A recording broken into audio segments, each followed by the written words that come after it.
Depuis des mois, cette mère se bat pour obtenir justice pour sa fille. Le jour du Nouvel An, l'adolescente de 15 ans a été enlevée et violée par 6 hommes dans son village près de Delhi. Malgré ses plaintes, la police l'a ignorée. Elle s'est arrosée d'essence pour se donner la mort 6 mois plus tard. S'il y avait eu la même réaction face à notre cas que pour le célèbre viol collectif de Delhi, ma fille aurait obtenu justice. Mais justice n'a pas été faite pour nous.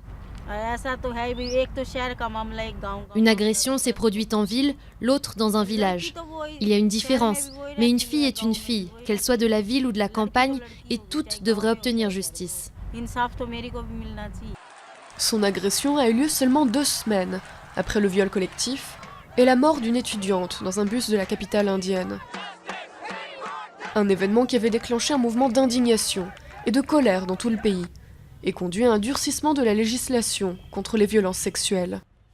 Mais d'après les experts, 1 an après, la situation des victimes ne s'est pas améliorée.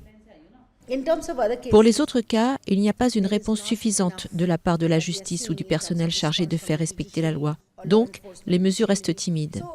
Et la promesse d'avoir plus de femmes dans les forces de police et au moins une femme dans chaque poste de police n'a pour l'instant été respectée qu'à Delhi. Dans le reste du pays, la situation reste la même. À Delhi, le nombre de viols déclarés à la police a triplé en 1 an. Mais dans les campagnes, encore peu de victimes osent porter plainte, face à la honte et l'humiliation traditionnellement associée aux agressions sexuelles.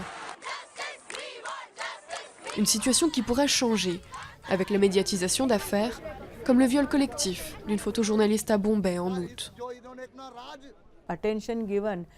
L'intérêt accordé aux zones urbaines, aux riches, aux élites, à la photojournaliste est important parce que toutes sont des femmes, toutes sont victimes de violences. Grâce à cela, les filles au bas de l'échelle peuvent en bénéficier et s'exprimer face à ces atrocités. Mais pour beaucoup de femmes, vouloir porter plainte est souvent le début de nouvelles épreuves.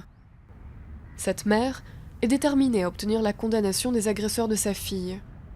Mais 1 an après, seuls 2 des violeurs ont été incarcérés. Les 4 autres sont toujours en liberté.